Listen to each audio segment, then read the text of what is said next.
Life requires us to be very sane pretty much all the time. On a daily basis, we have to be responsible, polite, productive, thoughtful, patient, logical, reliable, and dazzlingly successful too. These obligations slowly crept up on us as we were growing up. Now they are our constant realities. The problem is, no one can really keep going like this over a whole lifetime. The burdens are too great, our minds too delicate. Unfortunately, society doesn't give us much room to fall apart.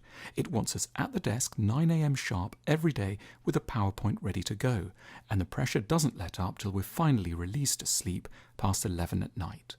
So we have no option but to keep going, while on the side we may well be drinking too much, waking up at odd times of night, addicted to the internet, calming ourselves down with sedatives, and developing all kinds of physical twitches and ailments.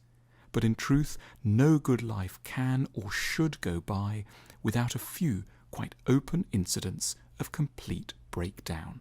Moments when we pull up a white flag and declare ourselves simply unable to cope or fulfill any of our normal functions for a time.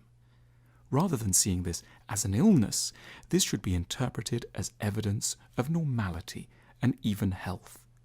During our crazy moments, we might be lying in bed staring at the ceiling for long periods, seeming to make no sense, wearing strange clothes and sitting on the porch all day doing nothing, shouting, singing, dancing, cavorting, being silly in a way one hasn't been for decades, making some unusual new friends and taking off to strange places. Naturally, such phases won't be easy for those around us, but we should collectively know how to tolerate these phases without panic, as just part of ordinary life. We allow our bodies to have moments of breakdown and rest. We should allow similar moments for our minds.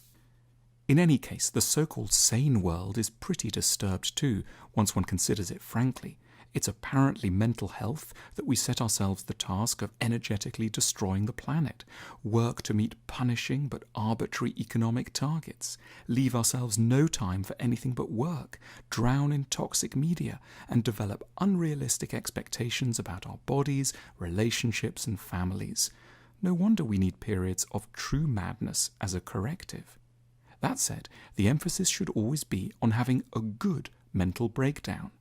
A good one is where we allow ourselves to reconnect with valuable truths that we've lost sight of, emotions and insights that ordinary life has prevented us from investigating, perhaps sexual exploration, creativity, heedlessness, contact with our bodies, empathy, ecstasy, or a new kind of self-knowledge.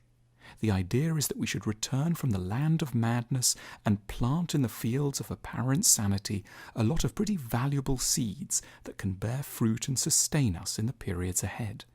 We should, at a collective level, give ourselves unfrightened accounts of what mad episodes mean, confident that a reconciliation with the demands of the world will eventually re-emerge. We are not automatons, but highly complicated, volatile collections of proteins that needs careful and sympathetic administration. We should expect that periods of madness just do belong to every wise and good life.